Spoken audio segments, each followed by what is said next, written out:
De todos es conocido que el motor de explosión necesita de un sistema de encendido que inflame la mezcla aire y gasolina comprimida en el interior del cilindro.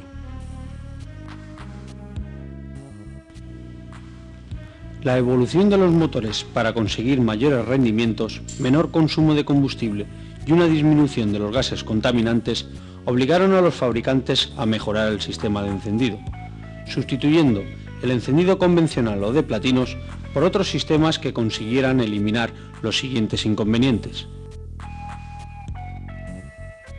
Limitación del régimen máximo de revoluciones por rebote de los platinos. Limitación de la corriente primaria por sobrecarga del platino. Desgaste de platinos que provoca que el salto de chispa entre los electrodos de las bujías no sea en el momento oportuno, necesitando constantes puestas a punto. Estas limitaciones obligan a sustituir el platino por un elemento que no sufra desgaste, que permita un gran paso de corriente por el circuito primario y que pueda conectar y desconectar rápidamente la corriente primaria sin rebotes. Esto lo consiguen con un elemento que se conoce con el nombre de módulo electrónico. Aun con estos avances tecnológicos, los sistemas de encendido electrónico requieren de un cierto mantenimiento y puesta a punto, siendo en este apartado donde el profesional de la reparación juega un papel de gran importancia, ya que de sus conocimientos técnicos dependerá en gran medida el correcto funcionamiento del encendido y, como consecuencia de ello, un óptimo rendimiento del motor. Este vídeo nos presenta la verificación y diagnosis de los encendidos electrónicos de primera y segunda generación.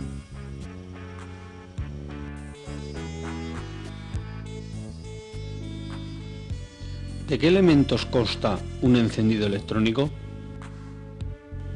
Bobina.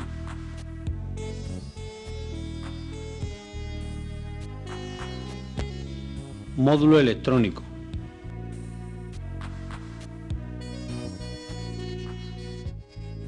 Generador de impulsos.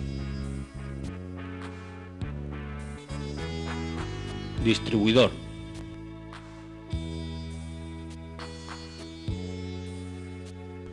Cables de alta tensión.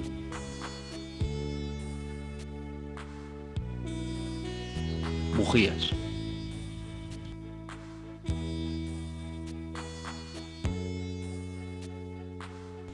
Para iniciar la combustión es necesario producir un salto de chispa entre los electrodos de la bujía.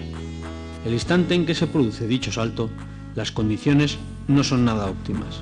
Recuerde: compresión de la mezcla, temperatura de la mezcla inadecuada, separaciones de los electrodos de las bujías. Estos inconvenientes provocan un gran aumento de la resistencia entre los electrodos de la bujía, por lo que será necesario una tensión lo suficientemente elevada como para que se produzca el salto.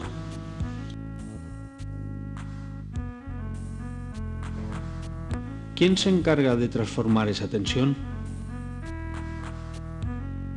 La bobina.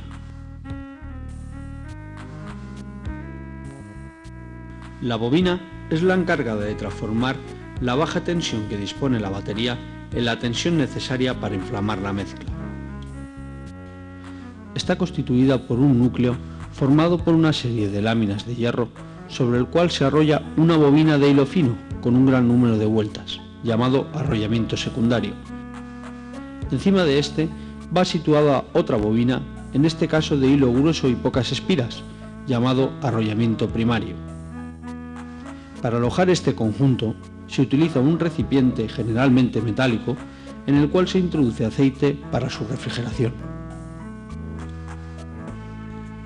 Existen otro tipo de bobinas que, en lugar de ser refrigeradas por aceite, son refrigeradas por aire. Para ello, el núcleo se monta a la parte exterior, pudiendo ser refrigerado por el mismo aire que se encuentra a su alrededor. Las bobinas generalmente llevan 3 puntos de conexión: el positivo, procedente de la llave de contacto, marcado con el número 15 o con el símbolo más. La otra conexión es la salida del primario hacia el módulo electrónico, marcada con el número 1 o con el símbolo menos, indicando que es el negativo de bobina. La tercera conexión es por donde tendrá salida la alta tensión y que posteriormente se hará llegar a la bujía correspondiente. ¿Cómo transforma una bobina la baja tensión de batería en alta tensión?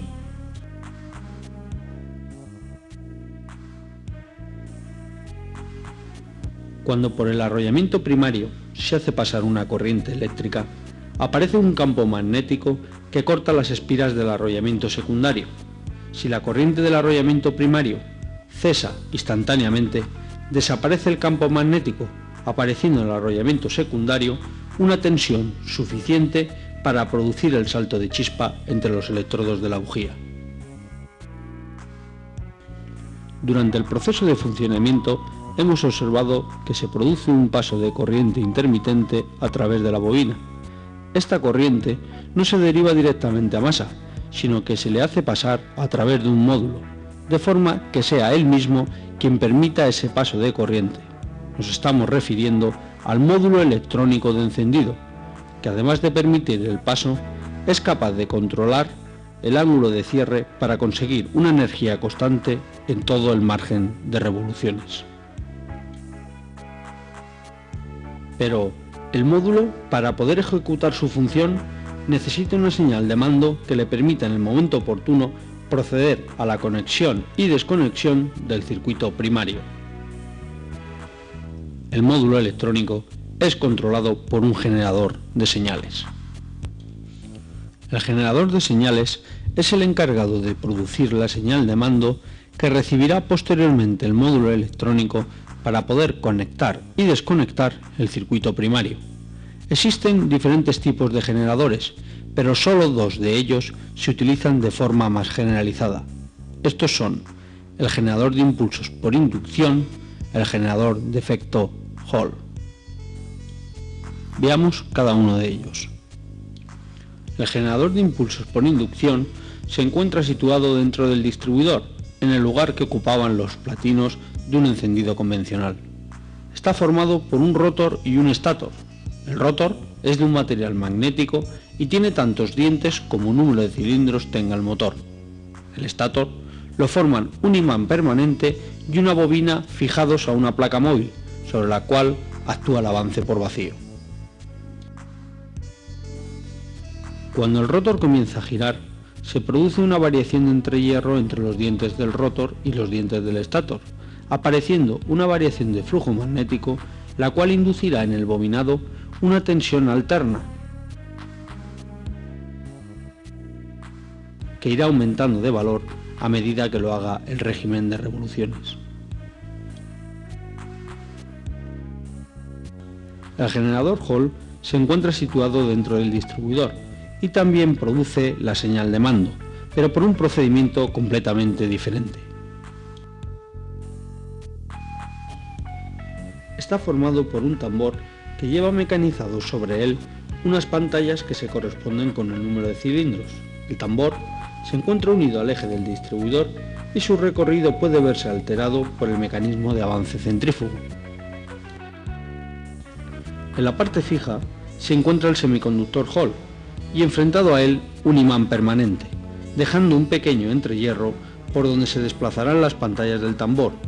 Este conjunto forma el estator y se monta sobre una placa unida mecánicamente con la cápsula de avance por vacío. El principio de funcionamiento se basa en el aprovechamiento de la tensión que aparece en un semiconductor cuando éste es afectado por un campo magnético. Es el llamado efecto Hall.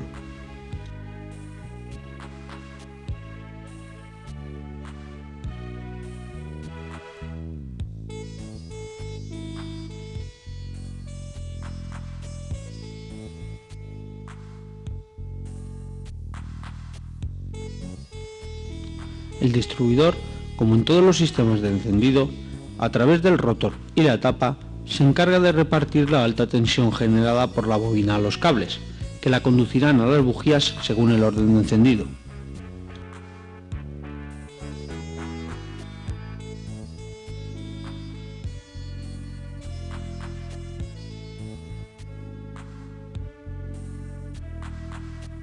Estos cables poseen unas características determinadas en cuanto a su resistencia y aislamiento, por lo que contribuyen a conseguir las características óptimas de la alta tensión. La bujía es la encargada de transformar la alta tensión en una chispa eléctrica, la cual iniciará la combustión de la mezcla comprimida en la cámara de explosión. Está formada por un electrodo central llamado electrodo positivo y un electrodo negativo que se encuentra unido al cuerpo metálico que está en contacto con la culata. El electrodo central está rodeado de un aislante eléctrico de cuya longitud depende la capacidad de disipación de calor, determinando así el grado térmico de la bujía. Es necesario que cada motor lleve las bujías con el grado térmico que mejor se adapte a sus características de funcionamiento para evitar posibles fallos de motor. Un motor diseñado con una alta relación de compresión genera una elevada temperatura, por lo que las bujías serán adecuadas si disipan rápidamente el calor, manteniendo la temperatura adecuada entre sus electrodos. Son las llamadas bujías frías, evitando el autoencendido y el picado de biela. Además del grado térmico, las bujías tienen otras características que las diferencian, tales como el diámetro, la longitud del casquillo y el número de electrodos.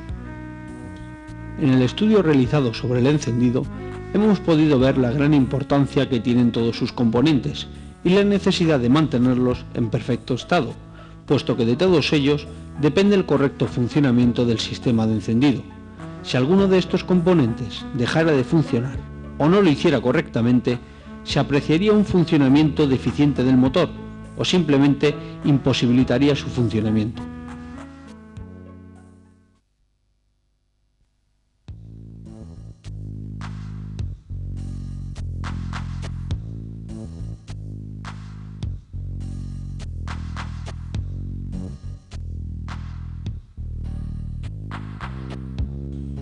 La segunda parte de este vídeo la dedicaremos a la diagnosis y puesta a punto de los elementos anteriormente estudiados. Los encendidos electrónicos, a diferencia de los encendidos convencionales, están prácticamente exentos de mantenimiento, debido fundamentalmente a la eliminación del ruptor o platinus. Al ser estos sustituidos por el módulo electrónico y por el mando que lo activa, a la hora de verificar los encendidos electrónicos de primera y segunda generación, habrá que realizar las comprobaciones que a continuación pasamos a detallar.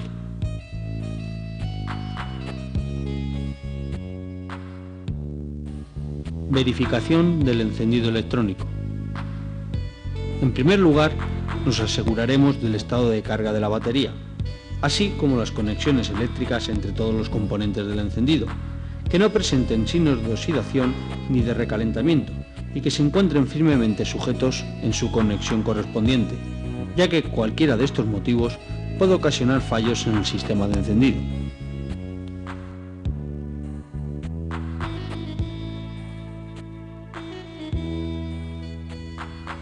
Comprobaremos la resistencia del arrollamiento primario. Para ello, utilizaremos un ómetro. Seleccionaremos la escala más baja y con las puntas de prueba conectaremos entre los bornes más y menos de la bobina. El valor obtenido tendremos que compararlo con los datos que indique el fabricante, aunque en líneas generales suelen tener un valor que oscila entre 0,9 ohmios y 1,5 ohmios.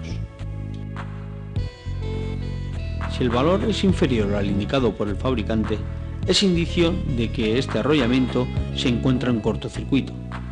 Si el valor obtenido es mayor, nos encontramos con una excesiva resistencia de contacto. En ambos casos, sustituiremos la bobina de encendido.